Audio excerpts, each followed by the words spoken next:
Hello guys. So for today's video, ngayon guys, ayan pakita ko sa inyo.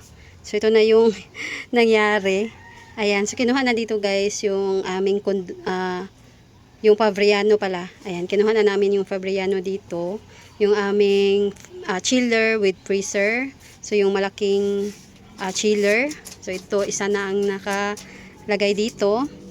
Ayan, kasi meron kaming bagong ref na kinuha sa Des Marketing. So, yun guys, bago na naman ang ating ref. So, ref na yung kinuha namin, hindi na chiller. Kasi, ayun guys, gusto kong may freezer. Gusto ko na may freezer talaga dahil gusto ko doon ako maglalagay ng mga ice candy para hindi na dito sa aming upright freezer.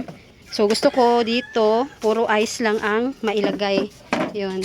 Eto guys, pakita ko sa inyo. So, may bumili ngayon ng madaming ice. Kaya, ayun, wala nang ice dito sa baba.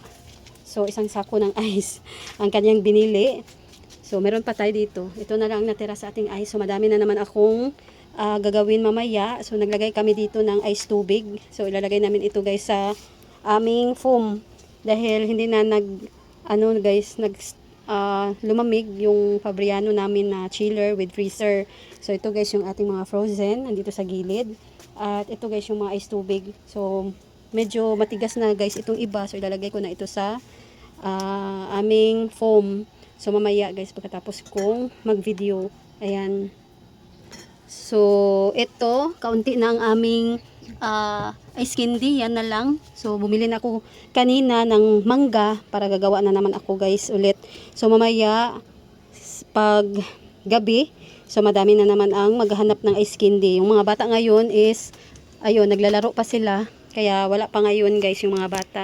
So mamaya marami na namang bibili dito ng ice candy. Kaya madaling maubos guys yung ice candy namin. So sa sunod kong video, update ko sa inyo kung paano akong gumawa ng ice candy. Ayun, so tag 5 pesos lang yung bintahan namin. So ito guys, ito na yung ating Fabriano na chiller. Ayan, na may freezer. So sayang guys, ito is malaking chiller. At malaki rin yung kanyang freezer. Ayan yung freezer niya sa taas. Pero ngayon, pangalawang bisis na ito guys na hindi na siya lumamig. Hindi na siya lumalamig. Nag-start noong August 15. So yung start talaga na ito guys, yung may problema na siya noong 2025 November. Ayan, so nasa December na. Yun, sa 2025. Then pinaayos namin, nakabayad kami ng almost 6K. So wala pa rin guys nangyari. Ayun, ilang buwan lang, mga 4 to 5 months lang ang itinagal pagkatapos na pinaayos namin ito. So ngayon is bumalik na naman na hindi na siya lumalamig. Umandar siya pero walang lamig, hindi na siya nagyayelo. Walang lamig din dito sa baba kaya yung fan is umandar yung kanyang fan pero wala pa ding lamig. Kaya hindi na namin pinandar at hindi na namin pinaayos. Baka pag pinaayos na naman namin, magluluko na naman guys, masisira ulit. Kaya ang nag-decide kami na kumuha ng bago. So ref yung kinuha namin. Medyo malaki-laki yun guys at update ko sa inyo bukas pag dumating na kasi bukas pa siya i-deliver. So yan guys dito sa ilalim ng Fabriano. Yan na. May na dito may itim na nakadikit. So maglilinis ako dito.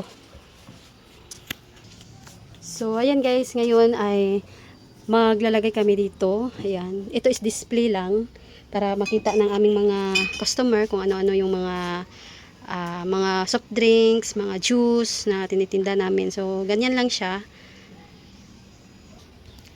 So, ngayon ay maglilinis kami dito sa aming tindahan kasi napakadaming kalat. So, yan guys, para makita nila kung meron ba kaming stock ng mga ganito, yung gaya nitong Cobra. Meron kaming kulay na yellow at saka green. Ayun. So, meron kaming mga i-display ngayon, yung mga pinamili namin. Kaya magulo ngayon guys dito sa loob. So, dito nakalagay ang mga juice. Ayan, wala nang nakalagay dito. Ayan. So, meron akong nakitang space dito na dapat kong dito, ilagay. Kasi naubusan na kami ng space.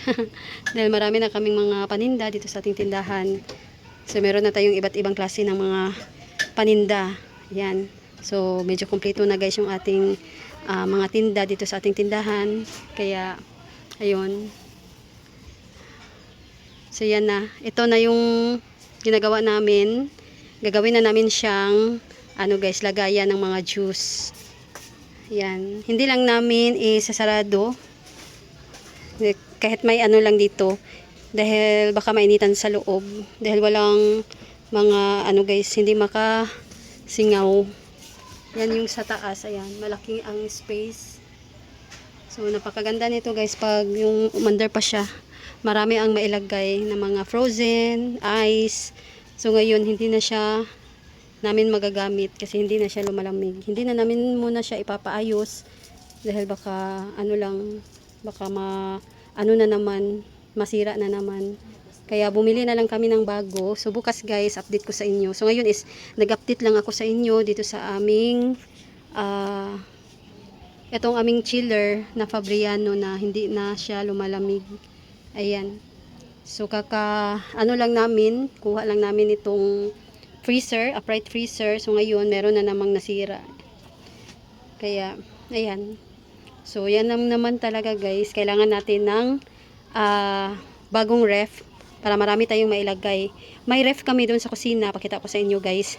So yun is maliit lang. Ayan, update ko sa inyo. So punta tayo doon sa kusina. So ayan, nandito na tayo sa aming kusina. So ito guys yung aming ref. Ayan, puro kondura. Ayan, kondura rin guys yung kinuha namin. So bukas guys i-deliver. So inverter yun. Inverter din ito guys. Ayan, pati ito inverter. So ito yung una talaga naming ref noong mga nasa 2016. Ayun, so mga 2 years lang ito guys sa amin. At ano, nabutasan ko yung free yun.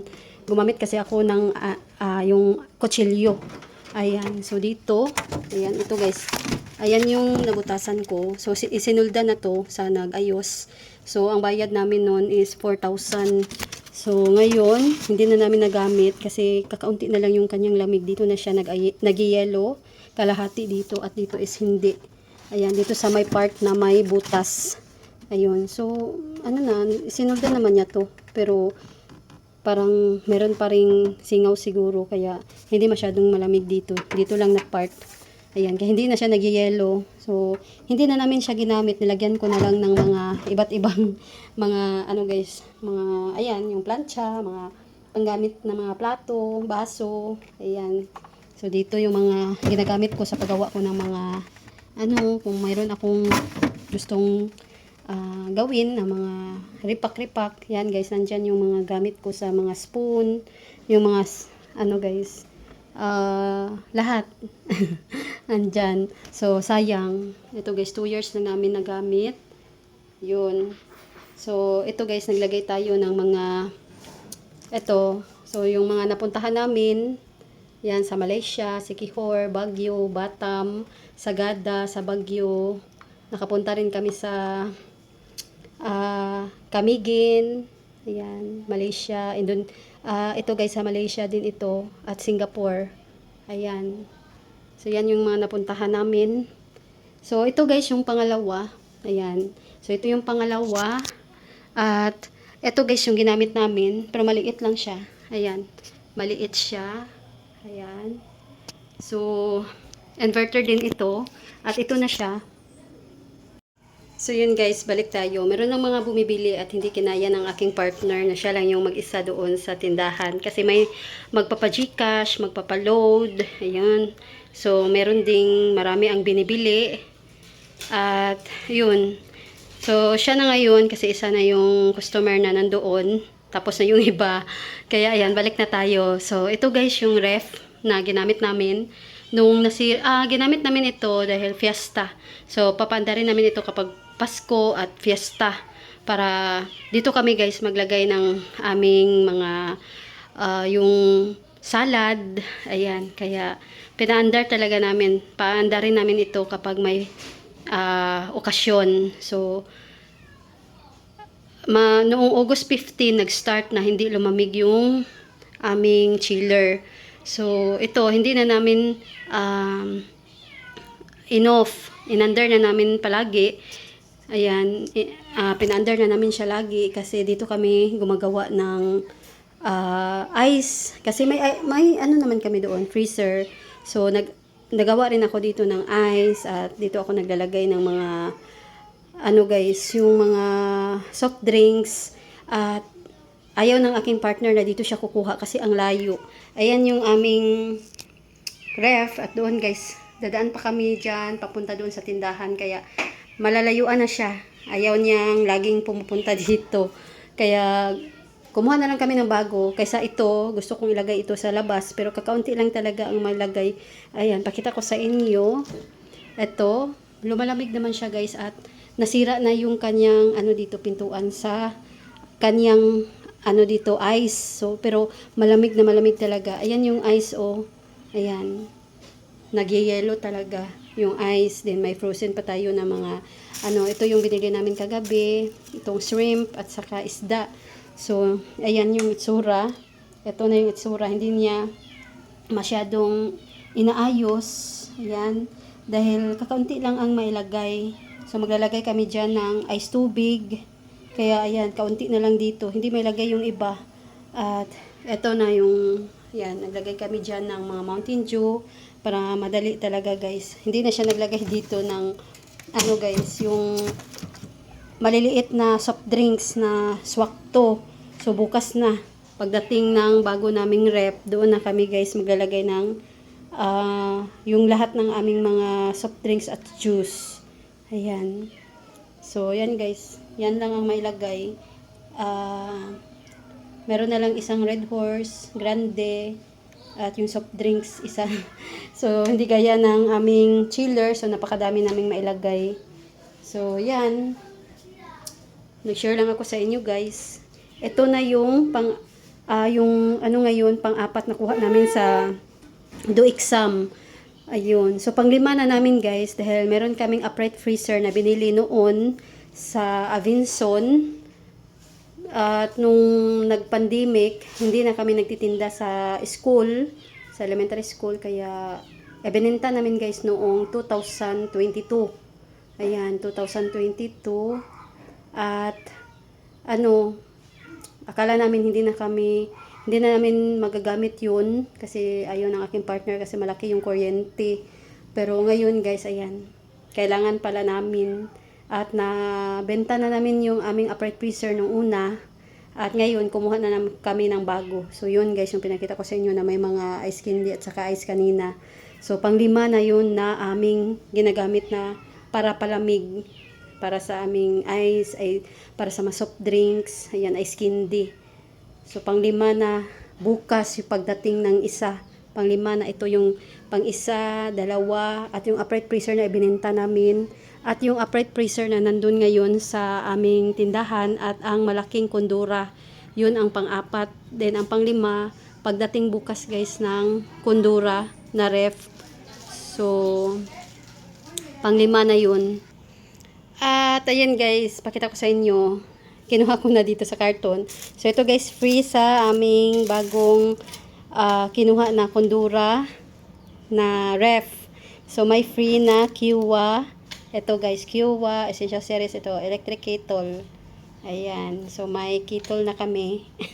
Hindi kasi ako guys, ano talaga, takore yung gamit ko. Hindi ako gumagamit ng mga ganito para sa aming pag kami ay mag-iinit ng tubig. So, sa sulin lang kami guys mag-iinit ng tubig, meron kaming takore. So ngayon meron na kaming magagamit. So ito na, meron na kaming Kiwa na electric kettle.